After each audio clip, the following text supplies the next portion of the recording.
time when HBCU football would gladly play in the playoffs.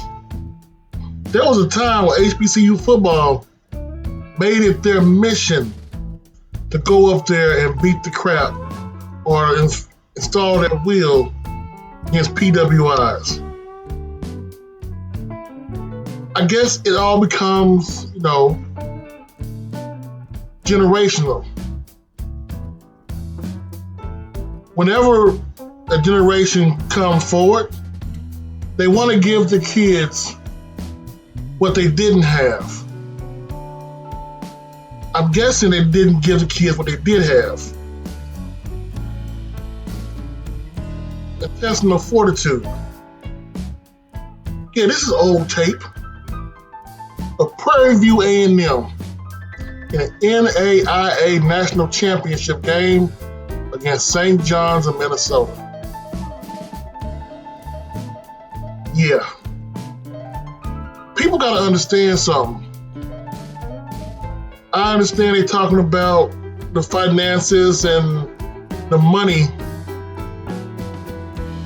Well, maybe if we've been doing what we've been doing for 20 years and 40 years, hasn't got the money, try something new. We've been talking about the contracts for the last couple of weeks. I've been talking about them for the last year.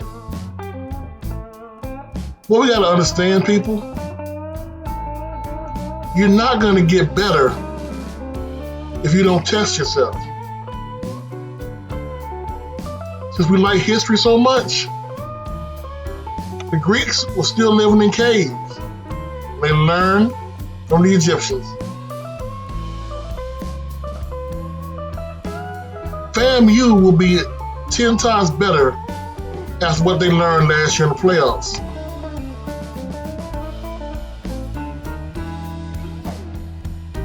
What is stopping us?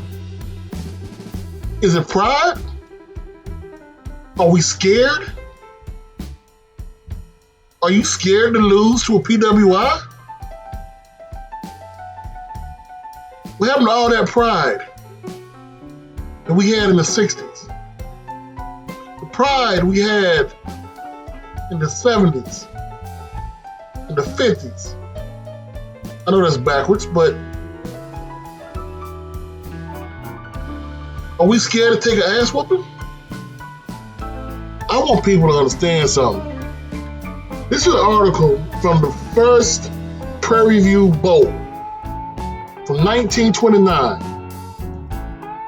You asking, who the hell's Atlanta U?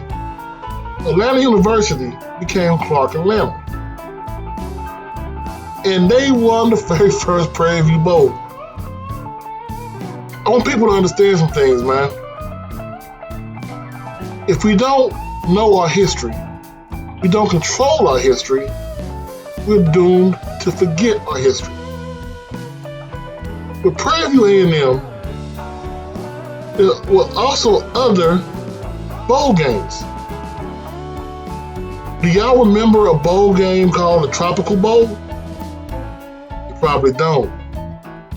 Tropical Bowl only had 3 games between 1951 and 1953 between the HBCUs and universities. The first game organized in 1951 by a Jacksonville businessman after the 1951 FAMU team neglected to play in Jacksonville. So the first game was Morris Brown versus Alcorn A&M, later Alcorn State. Second game was Bethune-Cookman versus Albany State. Last one they had, Virginia Union beat Bethune-Cookman.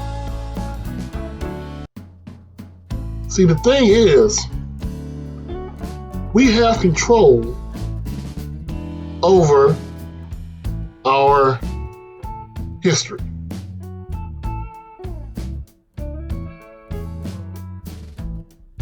We can make bowl games very quickly. Y'all remember the whole Heritage Bowl?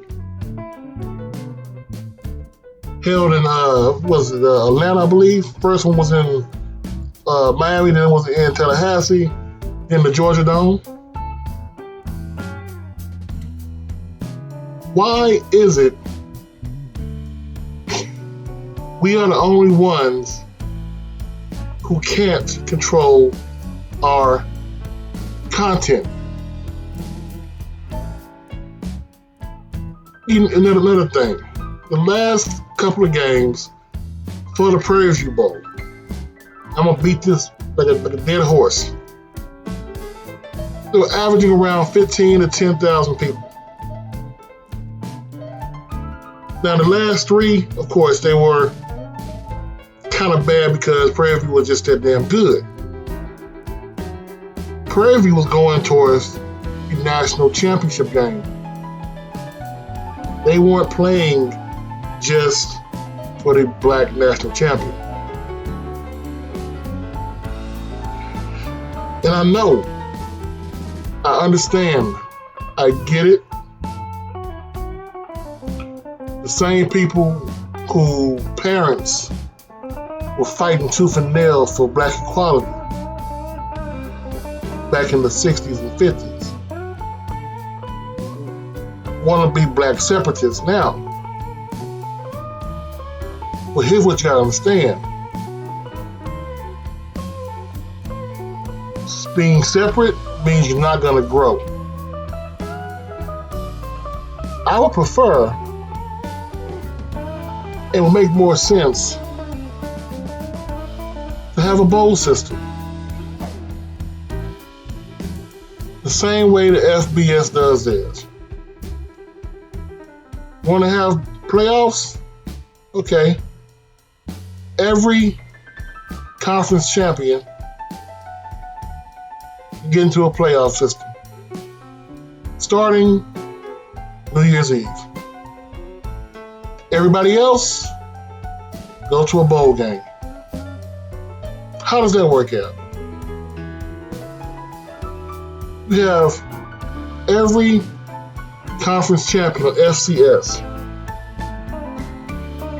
If you want to look at the amount of teams that are in the FCS bowl system, ASUN, Big Sky, Big South, CAA, Ivy probably won't do it, but Ivy, MEAC, Missouri Valley, if MEAC's still there, NEC, Ohio Valley, Patriot League, Pioneer League, SoCon, Southland, SWAC, and WAC.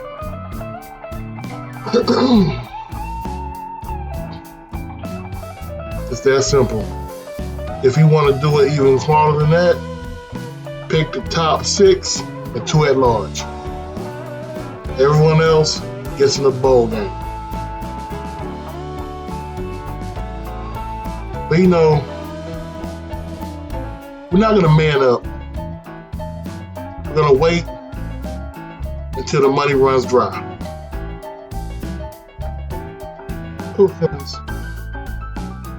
Well, because impact,